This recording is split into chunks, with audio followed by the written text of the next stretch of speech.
So this one, my stereotype and my superlative were the same. I got friendliest because my stereotype was just a chameleon. I just basically tried to be like whoever I was around. So when I was with my football and basketball, baseball buddies, I wanted them to think that that's who I was. And then when I was with uh, my friends that were smart and trying to get scholarships, I was trying to fit into that circle. And so basically, whatever shoes I had on, that's who I thought I was. If it was my basketball shoes or my church shoes, I was just really fake. And so the thing that the stereotype for me really would be chameleon, because I would try to drink all weekend to make people think that I was fun when I really wasn't even having that much fun.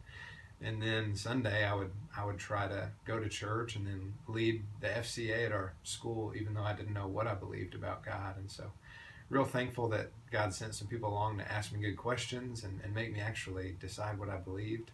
And I'm thankful not to be a chameleon anymore. If I was given a senior superlative, it would probably be most likely to bring an apple on Teacher Appreciation Day, because I was a total suck up. Yeah. All right, so superlative, man. I thought I was pretty popular in school, and so I actually ran for Mr. LHS, Mr. Langston High School, and didn't get it. Took an L, but I would still probably say my superlative was probably Mr. LHS. Graduated top 10% of the class, athlete, well known and stuff like that. So I thought I was the dude, but I wasn't. But I still think I was. Was my sophomore year in high school. I'm hanging around outside in the hallway where I shouldn't be, and there were glass windows, and there was these freshmen, and I knew some freshmen, so I'm just like waving at them and stuff like that. And then I turn around and go into the restroom, and to my surprise, I went to the women's restroom and then ran out immediately, only to find freshmen pointing at me and laughing at me. Laughing at me that I went to the girls' restroom, not on purpose at all. And so definitely was the most embarrassing moment. Yeah. Okay, so on my worst date, I went with the girl I was going out with to watch Twilight, and she loved Twilight, so I bought tickets for the night it came out. But she had some sort of emergency, and her parents had to pick her up, so I ended up watching Twilight by myself in the movie theater. All right, so my worst first date, I was a junior in high school, and I drove over to pick her up, and she wasn't ready, because ladies, you're never ready. And so I had that awkward moment where I had to sit downstairs and wait for her to get ready, and I was sitting in the same room with her dad, who I had never met before, and her dad was watching NASCAR, which is pretty much the worst sport ever. And I made some sort of comment about, like, a negative comment about NASCAR and how that's the dumbest sport ever. And as soon as it came out of my mouth, I realized he was watching NASCAR. He probably loves NASCAR. And he just looked up at me and just stared, a death stare at me. And I look right above the television, and he has like an autographed picture of like Jeff Gordon or something right above the TV, and I'm like, this is horrible. And so I pretty much walked out of that room thinking, I'm never coming back to pick this girl up for a second date. So the whole date was bad. That was my worst first date. All right, so this is just my favorite date. Not my first, just one of my favorites. My wife, Sarah, her name used to be Sarah Stroud. I liked her a lot. So I got together a bunch of people, and we did a group date so that she wouldn't know how much I liked her just yet. Didn't want to weird her out.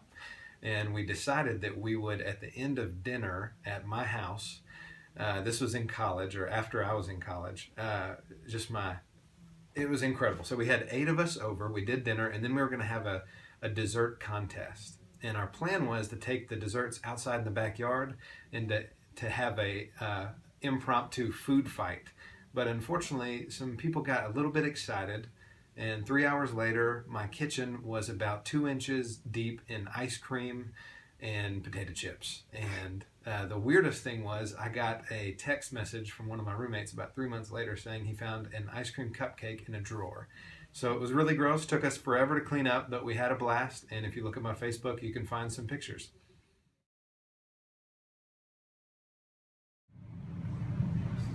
I was a big people pleaser in high school, so I would tell myself to build my own convictions and my own identity based on my relationship with Christ and my knowledge of Christ, rather than the standards that others set for me and try to please them. As I think back about my high school self, there's a lot of things that make me laugh and some things that are just sad. I wish I wouldn't have wasted so much time trying to figure out who other people thought I was and try to find out who I thought I was, and just it's honestly taken me a long time just to realize that God actually knows who I am. He made me, and He knows the best ways for me to have joy and fun, and the best ways for me to deal with the hard things in life. And so if I would have believed that and realized that I wasn't good enough to play football professionally, I would have saved myself a lot of pain and a couple concussions. So thanks. If I could tell my high school self, go back in time and tell my high school self something, I'd probably just say to spend more quality time with my parents. I remember in June of 2007, I had graduated from high school, and I had gotten in my car and driven up to the University of Kansas. I didn't know anybody there, and just completely new, moved into my dorm room. I remember the very first night sitting there, not knowing anyone for hundreds and hundreds of miles, and I remember just missing my family. And I remember just reflecting on all the missed opportunities that I could have had to build great, meaningful, quality time into high school, and I didn't. So if I could go back in time, I would definitely make it a priority to spend time with my parents, spend time pouring into my younger brother and my younger sister, and just loving on them. Yeah. Man, if I can go back and tell my high school self one thing, I would definitely tell myself to not find my identity in how good of things that I do or how popular I am or was not or other people's approval, but man, to really find my significance in what God says about me through Jesus. That man, how Christ is my life. And the reason why I say that is because, like, man, if I lived for other people's approval, which I did in high school, if I didn't run good, then I felt so down upon myself. Or if I didn't do good in school, I felt rejected. Or if I wasn't as popular as this person or didn't have this girl or something like that. Like, and so it was always ongoing, and I never felt like I made it, but I kept trying, only to find out that those things really don't satisfy. Overpromise, under-deliver. And so, and I'll tell you, I would tell myself to not drink from those broken cisterns, but to drink from the fountain of living water, which is Christ Himself.